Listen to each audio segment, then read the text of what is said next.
तुमची लेवलच वरती आहे ना, तुम्ही तुमचे लेवलचे सगळे अधिकार वापरत नाही, हीच तर आमची तक्रार आहे।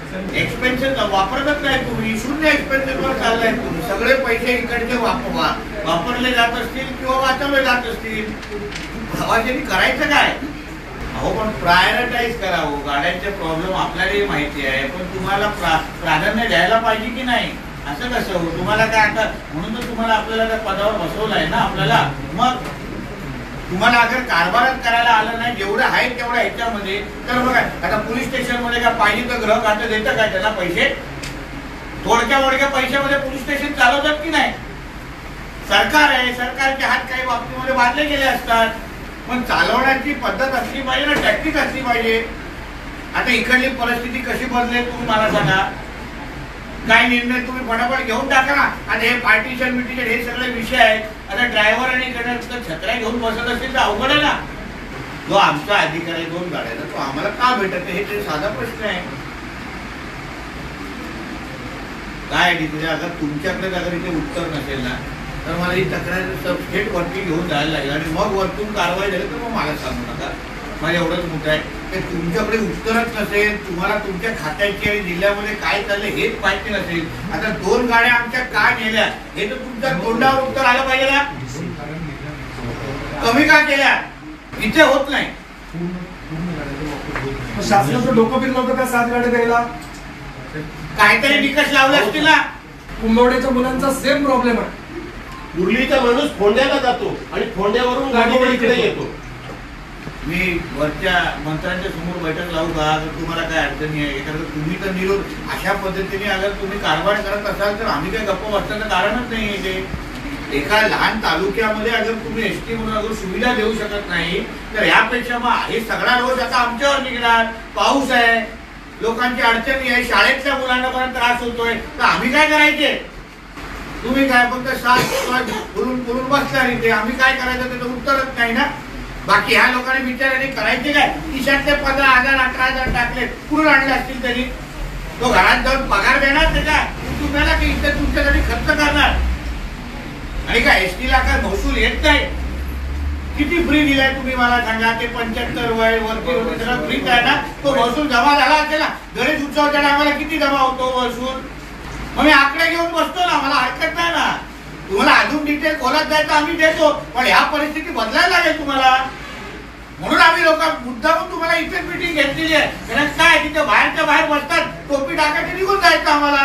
पण असं झालं तसं झालं, स्टोऱ्या द्यायच्या आम्हाला।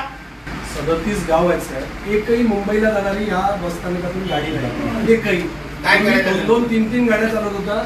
गगनबावडा डेपो स्वतंत्र बोरिवली गाडी चालवत होता। हे तुम्ही आल्यावर कमी झालेलं आहे, तुम्हाला स्पष्ट सांगतो। विचारा काही लोकांना, बरेच गाडी रेग्युलर चालू होती। अरे आमच्या इकडे मुंबई करायला जायचं ना, त्या लोकांना कोण नातेवाईक अगर आजारी पडला, कोणाचं लग्न करायचं काय हे लोकांनी इकडच्या लोकांनी असलेल्या गाड्या बंद तुम्ही कसे सुरू करणार मला सांगायला लागेल।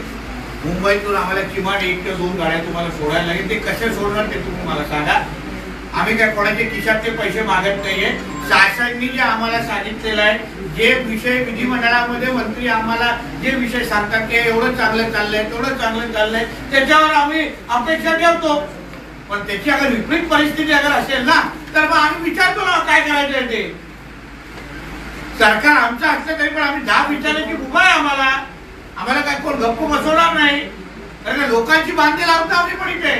हे आल्यानंतर एवढ्या तक्रारी आहेत। आज पण मोठ्या साहेबांच्या समोर तुम्ही नव्हता येणार, 4 तरी लोक फक्त एसटीचा विषय घेऊन आलेले होते। मग मी त्यांना सांगितलं तुम्ही याच्या फोनवर बोलू नका, फोनवर हे तुम्हाला बोलत बोलणार, पुढच्या दौऱ्यावर नाही बोलून घेतलं आणि मीटिंग लावली ना एसटीची काही आली। त्यांच्यासमोर पण 4 तक्रारी आलेल्या कुडाळच्या भागातल्या।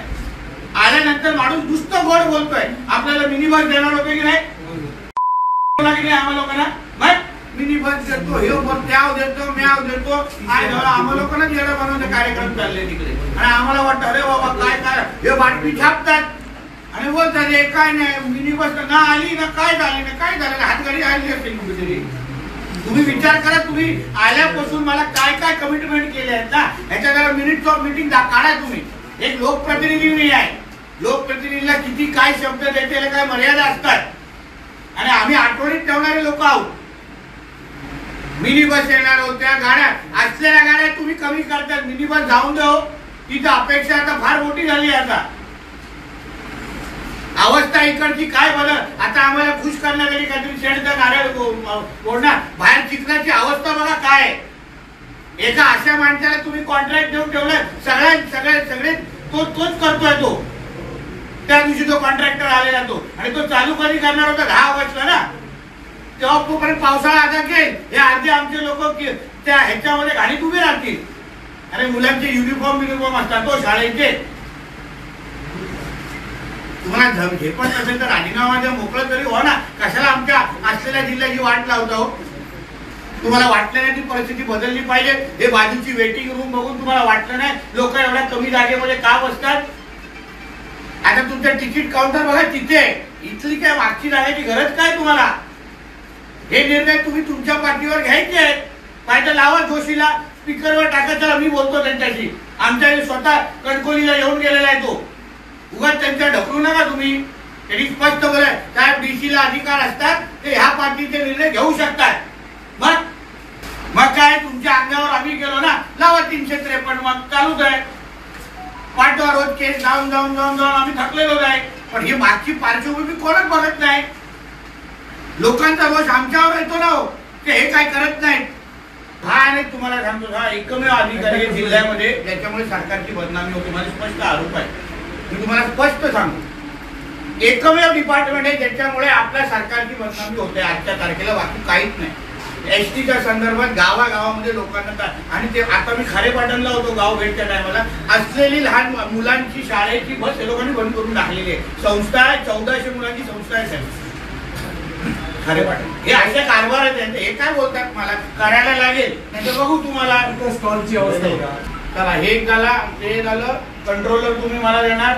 मला 9 गाड्या टोटल इथे मिळणार है ना इथे. बाकी आता बाजूची मुंबईचे ते दोन्ही गाड्या, एक तर गुरुवारी पर्यंत ती मुंबईची गाडी, तिसरी गणेश आपण करायचंय. परत 2 गाड्या अजून इथे पाहिजे त्या हे करायचंय, आणि कंट्रोलरचा सत्कार करायचंय.